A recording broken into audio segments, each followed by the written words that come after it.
3 bab. Кудай Теңир жараткан бардык талаа айванаттардын ичинен жылаан эң куу болгон. Ал аялдан Кудай чын эле бейиштеги эч бир дарактын жемишинен жебегиле деп айтты беле деп сурады. Аял жылаанга мындай деп жооп берди: дарактардын жемиштеринен жесек болот. Бирок Кудай өлүп калбашыңар үчүн бейиштин ортосундагы дарактын жемишинен жебегиле, ага тийбегиле деген. Ошондо жылаан аялга: жок, өлбөйсүңөр. Бирок силер алардан ооз тийген күнү көзүңөр ачылып, жакшылык менен жамандыкты билген Кудайдай болуп каларыңарды Кудай билет деди.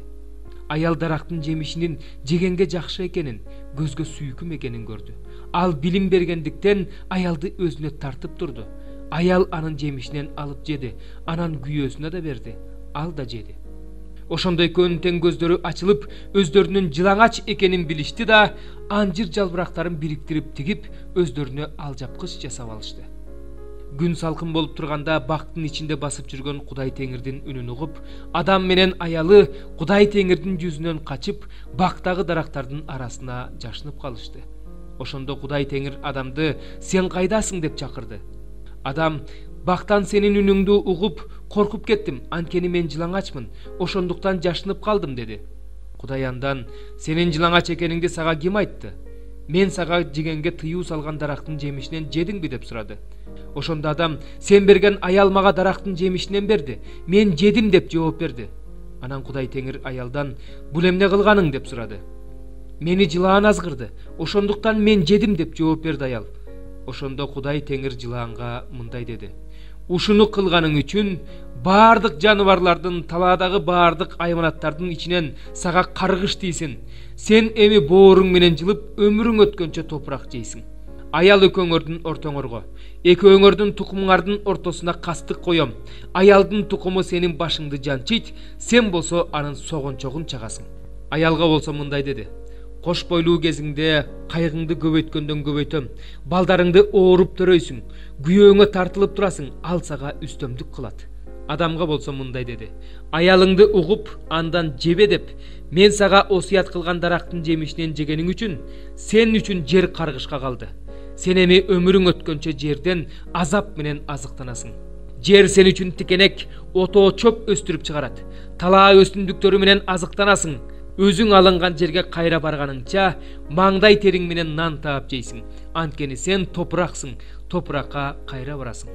Адам өзүнүн аялынын атын Обо койду, анткени ал жер үстүндө жашагандардын баарынын энеси болуп калды. Кудай Теңир адамга жана анын аялына териден кийим жасап кийгизди. Анан Кудай Теңир мындай деди: "Мына, адам биздей болуп жакшылык менен жамандыкты билип калды. Эми ал колун сунуп, өмүр дарагынын жемишинен да жеп алып, түбөлүккө жашап калбасын." Ошентип Кудай Теңир аны өзү алынган жерди иштетсин деп, Эйден багынан кууп чыкты.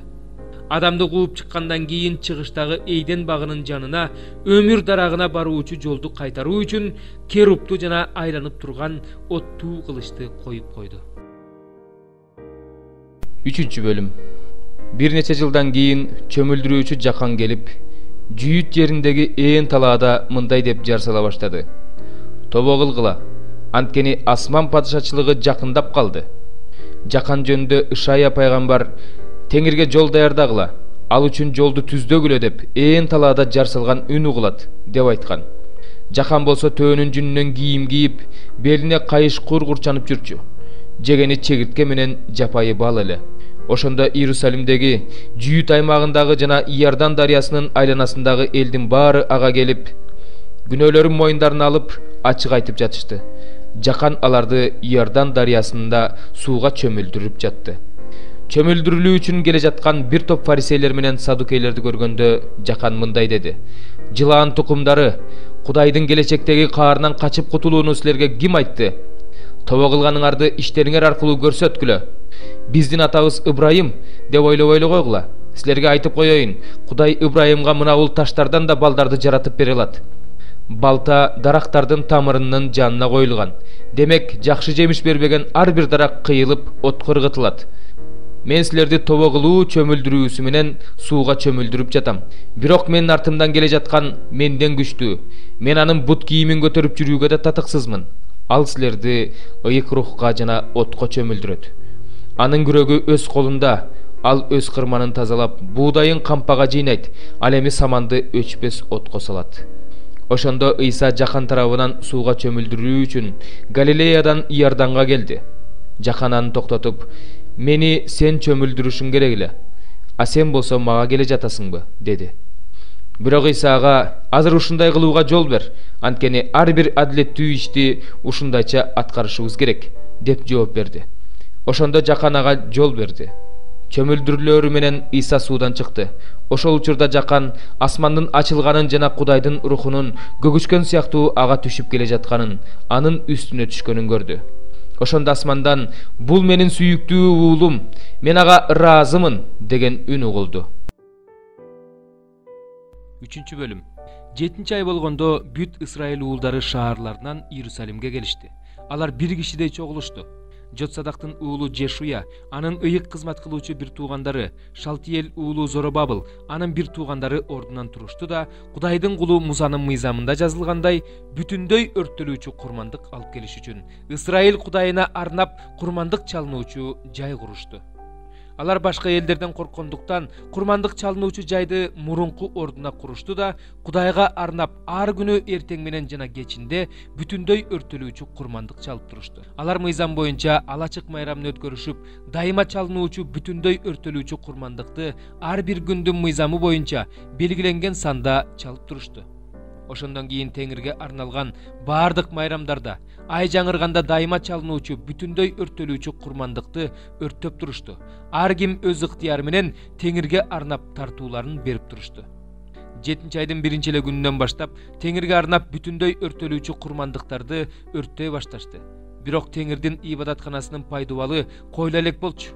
Алар таш сомдоочуларга, жыгач усталарга күмүш берип турушту. Ошондой эле кедр жыгачын Персия падышасы Корештин уруксааты менен Лебанондон деңиз аркылуу Жапага жеткирип туруш үчүн сидондуктар менен тирликтерге тамак, суусундук, май берип турушту. Алар Иерусалимдеги Кудайдын үйүнө келгенине 2 жыл 2 ай болгондо Шалтиел уулу Зоробабыл менен Жотсадак уулу Жешуя жана алардын бөлөк бир туугандары, ыйык кызмат кылуучулар, лебилер, Иерусалимге кайтып келген бардык туткундар курулушту башташты. Кудайдын үйүндөгү жумуштарга көзөмөл кылыш үчүн 20 жана андан жогорку жаштагы лебилерди коюшту. Жүйүт тукуму болгон Жешуя менен анын уулдары, бир туугандары, Кадмиел менен анын уулдары Кудайдын үйүн куруп жаткандарга бир кишидей башчылык кылып турушту. Ошондой эле Хейнадаттын уулдары, алардын уулдары менен бир туугандары, лебилер кошо турушту. Куруучулар ибадаткананын пайдубалын тургузуп бүткөндөн кийин ыйык кийимдерин кийген ыйык кызмат кылуучуларды, сурнайлары менен Асаптын уулдарын, лебилерди жес табактары менен Исраил падышасы дөөттүн көрсөтмөсү боюнча Теңирди даңкташ үчүн коюшту. Ошондо алар кезектешип Теңирди мактагыла, даңктагыла, анткени ал ырайымдуу, анын Исраил элине болгон ырайымы түбөлүктүү деп ырдай башташты. Бүт эл да ибадаткананын пайдубалы коюлган үчүн Теңирди даңктап кыйкырып жатты. Ошондо мурдагы ибадаткананы көргөн ыйык кызмат кылуучулардын, лебилердин, уруу башчылардын, карыялардын көпчүлүгү өздөрүнүн көз алдында курулуп жаткан ибадаткананын азыркы пайдубалын көрүп катуу ыйлашты. Кээ бирөөлөр кубангандан жер жаңырта кыйкырып жатышты. Ошондо эл кубанычтын кыйкырыгы менен ый өкүрүгүн ажырата албай калды. Анткени эл жер жаңырта кыйкырып, алардын үнү алыска угулуп жатты. 3 бөлүм. Петр менен Жакан сыйынуу убагында күндүзгү саат 3-тө ибадатканага кирип бара жатышкан. Туба сак бир адам бар эле.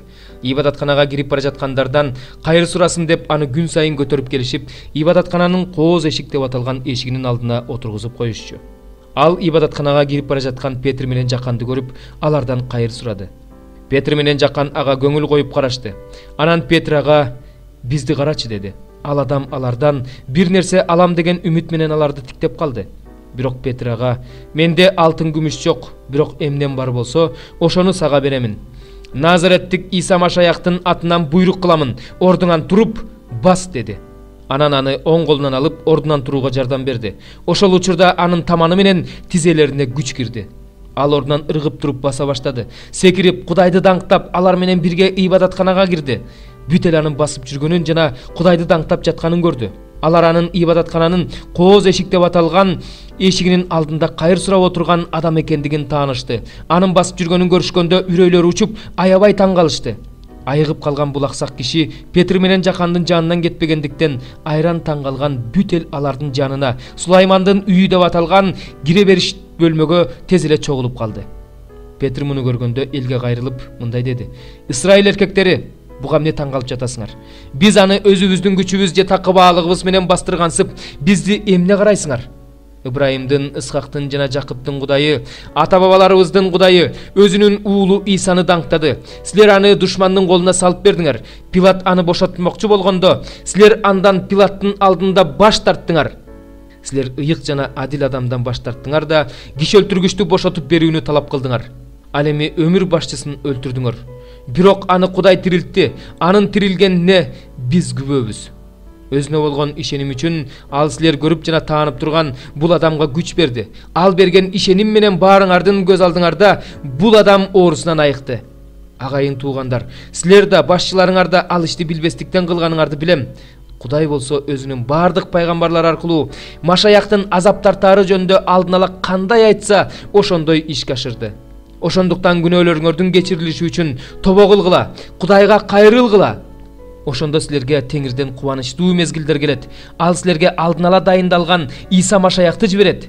Кудай байыркы замандардан бери өзүнүн бардык ыйык пайгамбарлар аркылуу эмнени айтып келе жатса, ошонун баары аткарылганга чейин асман аны кабыл алышы керек эле.